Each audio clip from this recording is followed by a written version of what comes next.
Finally অনেক দিন পর একটা মনের মতন ড্রেস পেলাম। এই যে জামাটা আমার এত এত সুন্দর লেগেছে, তোমাদের কি করে বলে বোঝাবো। ড্রেসটা যেদিন পরবো সেদিন তোমরা দেখতেই পাবে যে ড্রেসটা কতটা সুন্দর। তো হ্যালো এভরিওয়ান, কেমন আছো তোমরা সবাই? আশা করছি খুব ভালো আছো, আমিও কিন্তু অনেক ভালো আছি।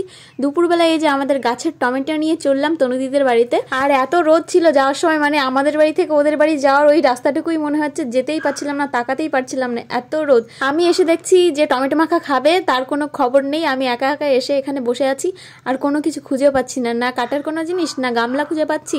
ওই জন্য কিন্তু একটু বসে থাকলাম। তারপরে তনুদি আসলো, আসার পরে আমাকে বললো যে গামলা কোথায় আছে আর কাটার জিনিস কোথায় আছে। তো দেখো এই যে টমেটোগুলো প্রথমে ধুয়ে নিচ্ছি, আর আমি কিন্তু এই যে লেবু পাতা নিয়ে এসে, এটাকে বলে হচ্ছে গন্ধরাজ লেবুর পাতা। আমরা পাতি লেবুর পাতা পাইনি আজকে, ওই জন্য কিন্তু গন্ধরাজ লেবুর পাতা দিয়ে এই যে টমেটো মাখা করেছি। আর এখন ভয়েস ওভার দিতে গিয়ে আমার মুখে জল চলে আসছে, এত ভালো হয়েছিল টমেটো মাখাটা। কিন্তু আজকে না কাঁচা লঙ্কা ছিল না বেশি, ওই জন্য কাঁচা লঙ্কা মানে ঝাল হয়েছিল না, ওই জন্য পরে কিন্তু আমরা শুকনো লঙ্কা ভেজে দিয়েছিলাম। তনুদিকে বললাম যে যা শুকনো লঙ্কা নিয়ে, আজকের ফ্লেভারটা একটু আলাদা হয়েছে, কাঁচা লঙ্কাটা বেশি ভালো লাগছিল আমার। আর আজকে মনে হয় পাড়ায় কারোর বাড়িতেই কাঁচা লঙ্কা ছিল না। আমরা 4-5টা বাড়ি ঘুরেছি কাঁচা লঙ্কা নেওয়ার জন্য, কিন্তু কোনো বাড়িতেই পাইনি। আমাদের বাড়িতেও নেই, তনুদিদের বাড়িতেও নেই, তারপরে পাশের মামির বাড়িতে, ওদের বাড়িতেও নেই। আর আজকে কি হয়েছে জানো তো, আজকে তনুদি বলছে কি যে চল আজকে আমরা চাউমিন করি। তো তনুদিদের বাড়িতে আজকে হচ্ছে নিরামিষ খাই, মানে আজকে ছিল হচ্ছে শনিবার। তো ওদের বাড়িতে পেঁয়াজ কাটা হয়ে গেছে, পেঁয়াজ কেটে যে ভাজতেও দিয়ে দিয়েছিল কড়াইতে। তারপরে মনে পড়েছে যে আজকে তো শনিবার, ওরা নিরামিষ খায়। দিয়ে তারপর কি করলো, সব কিছু গুছিয়ে এই যে আবার আমাদের বাড়িতে নিয়ে আসলাম। চাউমিনটাও সিদ্ধ করা হয়ে গেছে। আমি তো জানি না যে ওরা শনিবারই নিরামিষ খায়, আর তনুদির খেয়ালও নেই। যখনই তনুদি কড়াইতে পেঁয়াজ দিয়েছে আর পেঁয়াজের ওই গন্ধটা, পেঁয়াজ ভাজার গন্ধটা বাইরে গেছে, তো তনুদির বাবা এসে বলছে যে কি করছো, পেঁয়াজ রান্না করছো নাকি? আজকে শনিবার, আজকে নিরামিষ, জানো না তুমি?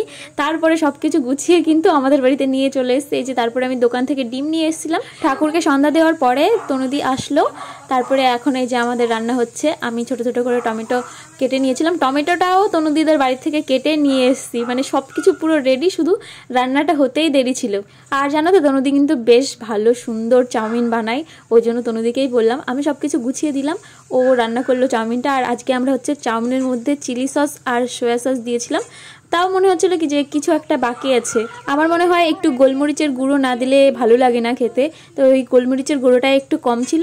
আর অনেকে ম্যাগি মশলা দেয়, ম্যাগি মশলাটাও দিলে কিন্তু বেশ ভালো লাগে খেতে। তো দেখো এই যে আমাদের চাউমিন রেডি হয়ে গেছে, পুরোপুরি একদম পুরোপুরি তৈরি হয়ে গেছে। এখন কিন্তু আমরা একটু সাজাবো, সাজিয়ে ছবি তুলে নেব। দেখো এই যে সাজিয়ে নিয়েছি থালায়, আমার মায়ের জন্য, আমার জন্য, আর তনুদি আর তোজো খাবে, তোজোর জন্য আগে থেকে তুলে রেখেছিলাম, যেহেতু ও ঝাল খায় না লঙ্কা দেওয়ার আগে, আমরা কিন্তু আগেই তোজোর জন্য তুলে রেখেছিলাম। এমনিতেই তো আমার ফোনের ক্যামেরা কোয়ালিটি বেশি ভালো না, তারপরে রাত্রেবেলায় আবার আমাদের বাড়িতে একটু লাইটের অভাব, ভিডিও করতে গেলে সব জায়গায় ভালো লাইট পাওয়া যায় না। তো দেখো এই যে আমরা খাচ্ছি, আবার তোমরা বললো না যে হাত দিয়ে কেন খাচ্ছি, আমার হাত দিয়ে খেতে ভালো লাগে। আর মেন কথা হচ্ছে আমাদের কাঁটা চামচগুলো সব তোলা আছে, তাই এখন আর মনে হলো না যে কাঁটা চামচগুলো নামিয়ে তারপরে কাঁটা চামচ দিয়ে খাই, মানে একটু ঝামেলাই মনে হচ্ছিল, ওই জন্য কিন্তু কাঁটা চামচগুলো নামাইনি। 2-1টা কাঁটা চামচ আছে বাইরে। তোমাদের তো বলাই হলো না যে চাউমিনটা কেমন হয়েছে। সত্যি চাউমিনটা দারুণ হয়েছে, দারুণ। আমি তোজো চাউমিনটাও একটু টেস্ট করে দেখলাম, ওটাই একটু লবণও কম আর ঝাল তো নেই, ওটা একদম প্যানসা লাগছে খেতে। আর আমরা যেটা খাচ্ছি আমাদেরটা কিন্তু সত্যি দারুণ হয়েছে খেতে, শুধু একটু গোলমরিচের গুঁড়ো দিলে আরও বেশি টেস্টি লাগতো। আমি মনে করছি যে রেস্টুরেন্টের থেকে অনেক ভালো লাগছে খেতে। আর আমার অ্যাকচুয়ালি সব রেস্টুরেন্টের চাউমিন আমার একদমই ভালো লাগে না, হয়তো 2-1টা রেস্টুরেন্টের চাউমিন আমার ভালো লেগেছে এই পর্যন্ত। আর সত্যি বলতে এখনো পর্যন্ত বাইরে রেস্টুরেন্টে বা দোকানে আমি 2 থেকে 3 বার হয়তো চাউমিন খেয়েছি। আমি জানি না, বাইরে বেরোলে আমার চাউমিন খেতে ইচ্ছা করে না। তারপরে দেখো খাওয়া দাওয়ার পরে আমি কিন্তু আজকে একটা একদম নতুন কাজ করছি, মানে আমি এর আগে এই কাজটা করিনি।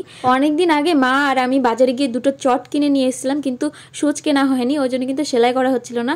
গতকাল গিয়ে সুচ নিয়ে এসেছিলাম বাজার থেকে। তারপরে এই যে দেখো আজকে রাত্রেবেলায় একটু চেষ্টা করছিলাম, দেখছিলাম হ্যাঁ হবে, ঠিকঠাকই হচ্ছে। এখন আমি বুঝতে পারছি না যে এতে আমি কি ডিজাইন করব। তোমাদের যদি কোনো ডিজাইন জানা থাকে তাহলে কিন্তু আমাকে স্ক্রিনশট করে দিতে পারো কমেন্ট বক্সে। চলো তাহলে আজকের মতন টাটা। আর আজকের ব্লগটা কেমন লাগলো সেটা কিন্তু অবশ্যই জানিও। দেখা হবে তোমাদের সঙ্গে নেক্সট ব্লগে।